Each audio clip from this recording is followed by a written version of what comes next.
Imagine Zara asks you a question. Your answer sounds confident, but it has no process, no example, and no clear evidence.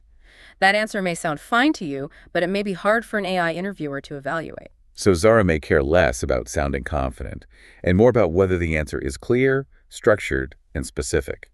What no one tells you about how Zara may score your answers. We've gathered a stack of materials to explore exactly this. Our mission today is to decode how a Zara-style AI interview actually processes and evaluates spoken answers. We want to give you the inside track on how to prepare and, well, what these systems might actually be listening for. Yeah, and it's a completely different way of communicating. To really give the AI what it needs, we first have to fundamentally understand the mechanics of how it evaluates your speech. Right. Because when an AI like Zara listens to you, it isn't experiencing the conversation the way a person does. It's likely tracking very specific structural elements. Like what kind of elements? Well, it often looks for extremely clear communication, highly direct answers, and a documented step-by-step thinking process.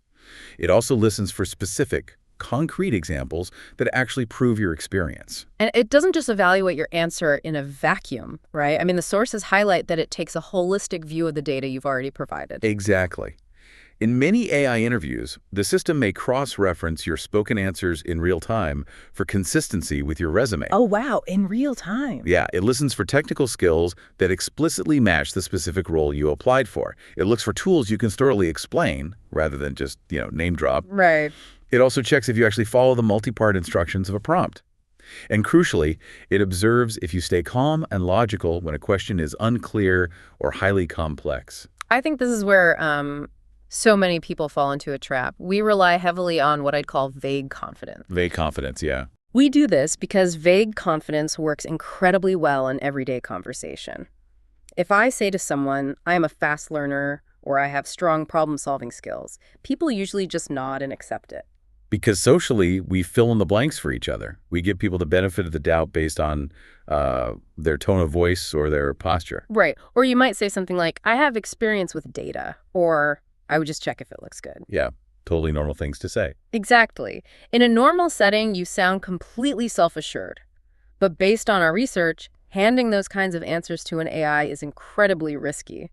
Wait, if I sound super sure of myself, you're saying the AI basically just sees a blank page. Essentially, yes. Yeah. It's dangerous because of how natural language processing, or NLP, actually parses sentences. And AI often uses logic mapping, something known as a chain of thought. Okay, chain of thought. Right. It literally takes your spoken words, transcribes them into raw text, and then scans that text for a logical progression. It's assigning statistical weights to your words. So it's doing math while you talk. Basically. If you don't provide a process, you skip the proof, and you leave out specific examples, the AI simply has no actual data to score.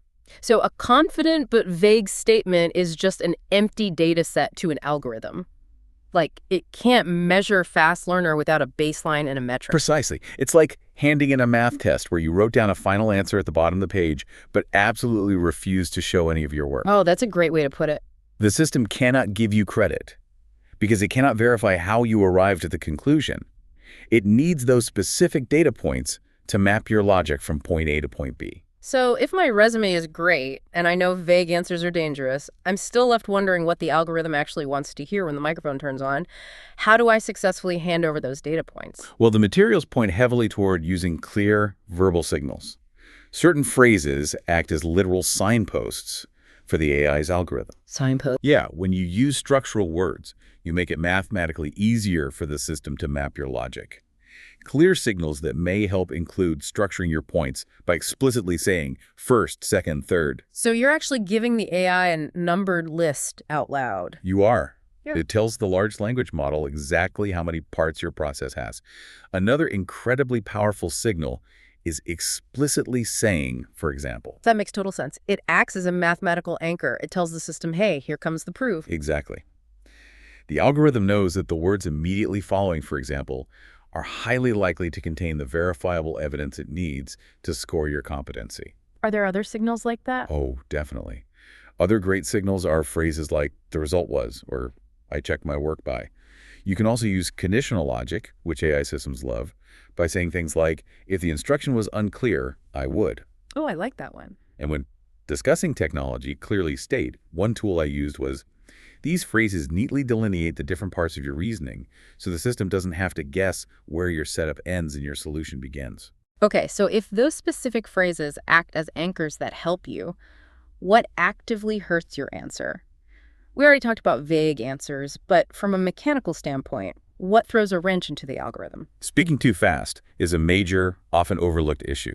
If you rush because of nerves, the transcription software might miss crucial structural words. Because it just blends together. Right. If it misses the word because or therefore, it immediately breaks that chain of thought we just talked about. Skipping your step-by-step process is another massive red flag. What about the actual content of the answer? Like mentioning tools just to sound impressive. I feel like people love just listing every software program they've ever touched. Oh, that's a huge trap. Mentioning tools you cannot explain will actively hurt your evaluation.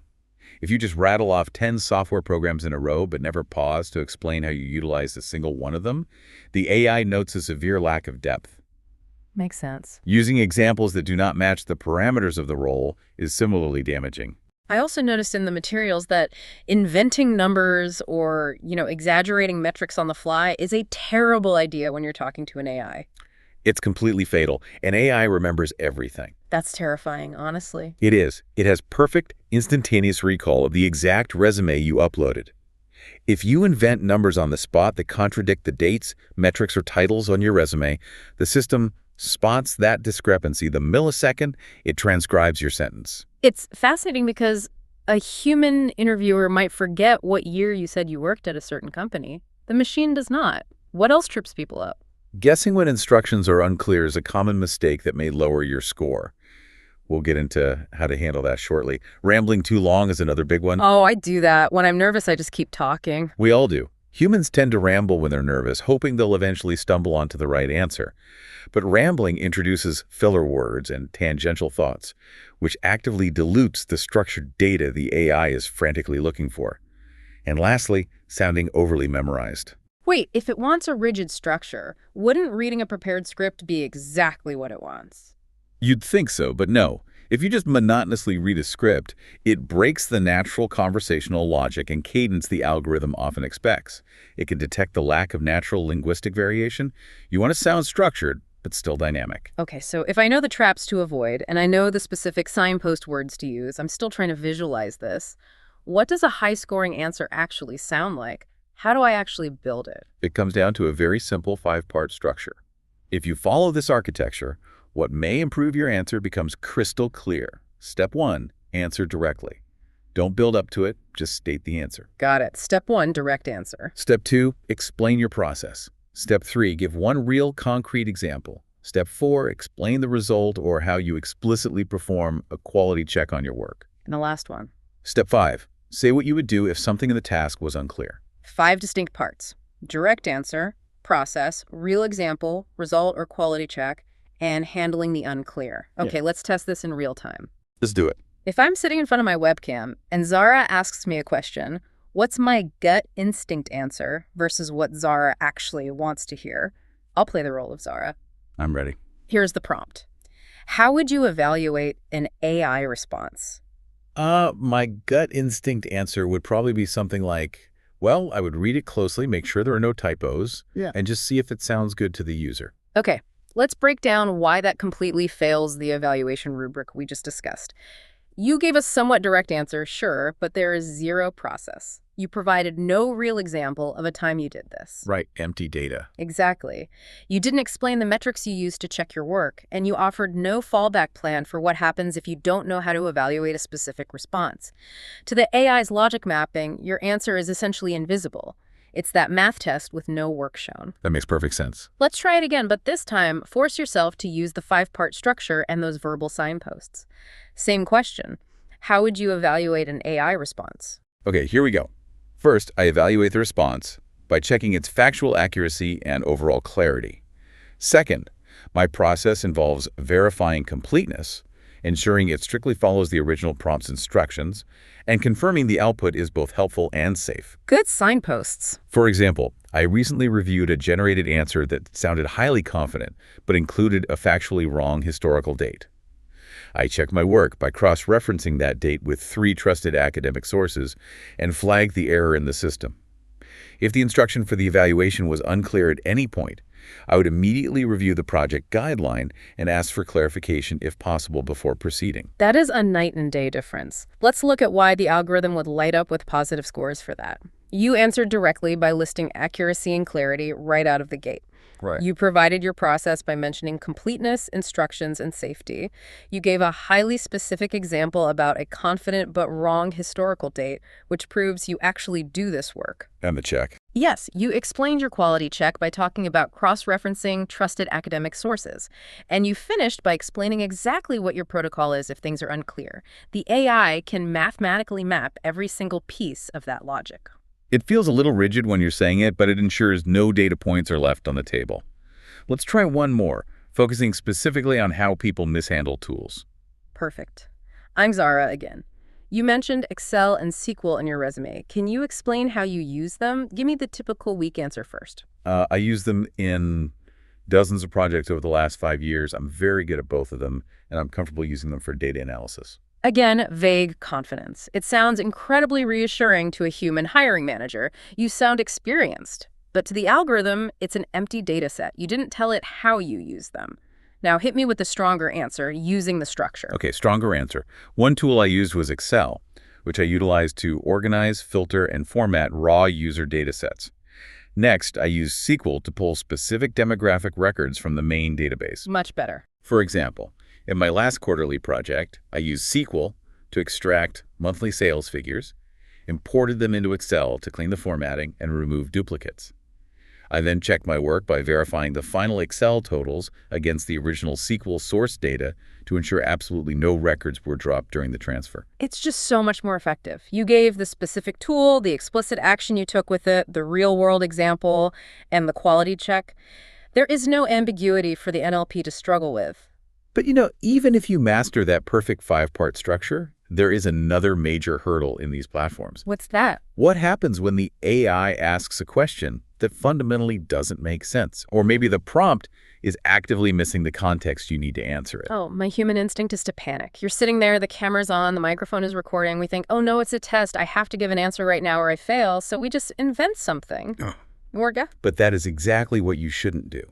But wait, if I just sit there and say, I don't know, or can you explain, don't I look completely incompetent? Are you saying an AI actually rewards me for not knowing something?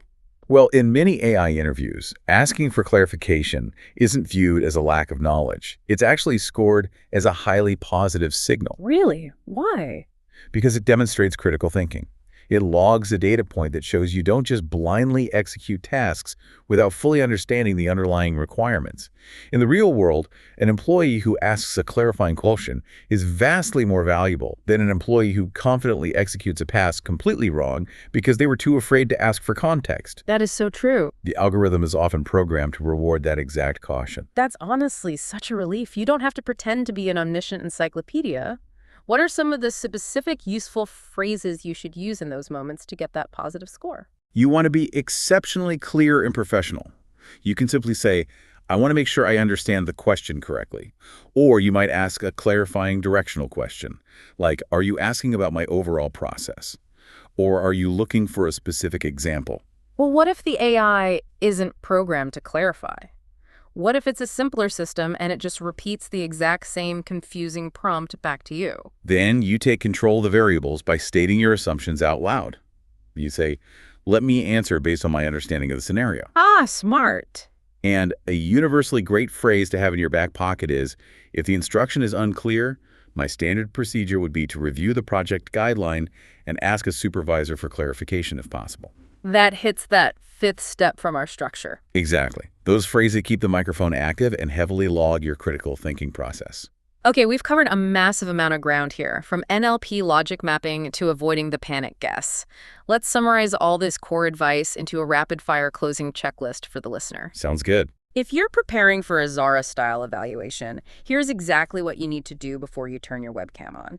First, prepare 3 real, concrete examples from your past experience. Right. And second, prepare the specific tools you claim to know so you can explicitly explain exactly how you use them, not just name them. Third, Speak slowly so the transcription doesn't miss your words. Fourth, aggressively use structural signposts like first, second, third, in, for example. Fifth, do not ever invent numbers or exaggerate metrics. Remember, the AI has your resume memorized. Sixth, do not list random skills without the context to back them up. Seventh, always explicitly explain the metrics of how you check your work for quality. And finally, whatever you do, do not guess when instructions are unclear. Ask for clarification or state your assumptions. It sounds intensely demanding. Honestly, it is. We often feel deeply intimidated by the idea of having to adapt our natural human speech for a machine's mathematical algorithms. It does feel unnatural. It feels incredibly unnatural to speak with such rigid, signposted structure. But I want to leave you with a final thought to mull over. If communicating with this level of extreme clarity, precise structure, and undeniable logic is exactly what it takes to satisfy an AI, could training for an AI interview actually make you a vastly better, more effective communicator in the human world too? Just imagine going into your next real-world meeting and communicating with that exact level of precision. Your answers sound confident, yes, but they also have a clear process, tangible examples, and undeniable evidence. That kind of answer won't just sound fine to you, it'll be practically impossible for anyone, whether they're a machine or a human being, to ignore.